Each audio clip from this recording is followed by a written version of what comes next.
Okay, so this is actually something that I was trying to talk about on my earlier stream today, but this article is from The Independent. So, a teenage boy whose death was linked to COVID-19 turned away from urgent care for not having insurance. It's crazy because I don't know. There's a part of me that just felt like it was just a matter of time before we saw something like this, Yeah. especially for someone under 18. So, updated, a 17-year-old whose death was initially linked to the novel coronavirus, despite not having any previously reported health conditions, was denied treatment at a California medical facility over his lack of insurance, according to the mayor. The Friday before he died, he was healthy. The mayor said about the teenager, by Wednesday, he was dead. The mayor said the teen didn't have insurance, so they did not treat him when he arrived at an urgent care facility in the area. The medical staff then told the child to go to a local public hospital. En route to AV Hospital, he went into cardiac arrest. The mayor said they were able to revive him and keep him alive for about 6 hours, but by the time he got there, it was too late. Man. There's really, it's such a sad thing to see, to hear about, to know that this is something that could have been prevented if he was just able to go to this urgent care, because obviously he probably went in there because he knew that something was wrong, something wasn't right, and to get turned away from it, my heart goes out to him, and it hits home because there's somebody like, when I read that story, I think about myself, and obviously I'm not just thinking about myself. I think about my family and everyone else, my friends. I just had a friend who told me that, that he got it right, and it's kind of blowing my mind right now. All of it. I sit here and I've said this before. I don't have health insurance. I haven't had health insurance, and it's coming up to 3 years now. If anything like this happens, I don't know what the next step is, right? If anything happens, I won't even be able to get treated or not treated, tested, right? So well, I think that's where a lot of people are. Like, if you get it, like, well, who knows? Like, how many people don't have insurance? I don't have insurance. Yeah. Like, how many people don't have insurance? And it's crazy because in my head, the thing I think about is if I get it or if I have the symptoms, I'm already thinking, what am I going to do? I'm just like, okay, just going to lay in bed, stay in there, stay away from like anybody. And just hope that things are going to be fine. Take some vitamin C, eat some chicken soup. Like, what are you going to do? Right. We'll see. There's so much more to this because, I just can't help but think of the whole idea of hospitals and doctors. When you are sick, they're supposed to help. When you are unable to take care of yourself, they are supposed to help. But right now, we don't have that. Right now, there are families and friends of ours that are dealing with a very real situation that if they catch this terrible disease, or if they right now get hit with some other horrible ailment, they cannot go to the hospital. They cannot afford it. So that means the American people are being told by our government and our institutions, just die. You mean nothing. They don't care about you. Well, let me tell you something. Everyone here matters.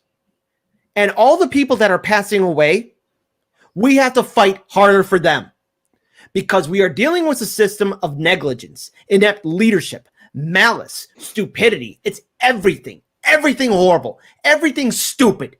No one deserves to die, whether you are Democrat, Republican, or independent. I don't care how old you are, what generation you are in. You don't deserve to die. You deserve to go to the hospital because if you're sick, you get help. Simple as that. It's as simple as that. Oh, what? You don't have enough money? Oh, too poor. You die.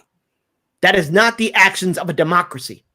The actions that we are seeing right now is the actions of neoliberalism and corporate media saying that everything was okay. Well, no, it's not okay. The system is failing. It's falling apart. And people like Joe Biden, Nancy Pelosi, Chuck Schumer, Donald Trump, Mitch McConnell, they fight and defend that system for their constituents. That not the voter, but Wall Street's, big bank, corporations, the pharmaceutical industry, the health insurance industry. If you are sick, you deserve help. No one deserves death. So when we walk out of this crisis, we need to fight hard for Medicare for all. We can never go back to this. If we do, think about what else is over the horizon. We won't make it, and we must stand and fight for each other. So I actually want to combine a lot of what everyone said on this and a little bit of what we said previously on the show, which is this isn't a surprise at all. This is exactly what we expect in a U.S. healthcare system now, supposedly the best in the world, that everyone from around the world takes their people here and they're sick, which I don't see at all.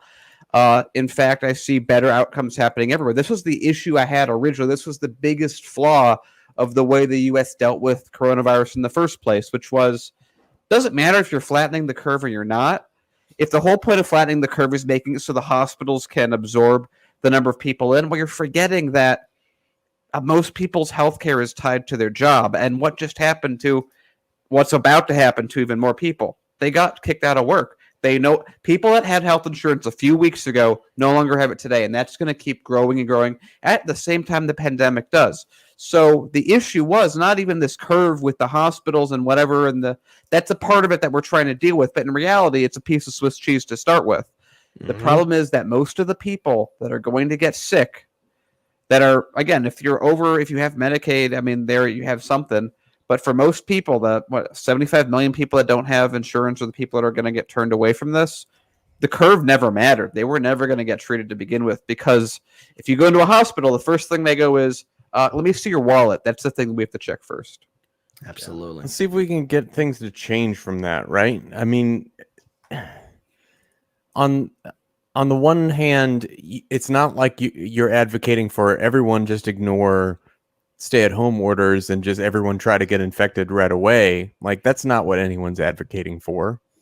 I mean, we still could see vaccines come down the line. We still could see hospitals start to buck some of these direct orders not to see people. I mean, I would like to see, and I expect to see, some stories, anecdotal or not, eventually, of the opposite of this situation, where somebody who needs help but couldn't get it ends up getting it. And I expect to see more of that, and I hope to see more of that in the coming weeks. Yeah. All right. We do have to move on now to our next. By the way, what's sorry, up? just to add into what someone said. It's so funny that, remember in 2008, the Republicans were like, hey, Obama's creating these death panels. Well, it turns out we already had them. Yeah. And, guess who's here. running it? Guess who's running it? The health insurance industry. Big health insurance industry that has bought up Democratic and Republican leadership, because they're all friends. Remember, they are friends.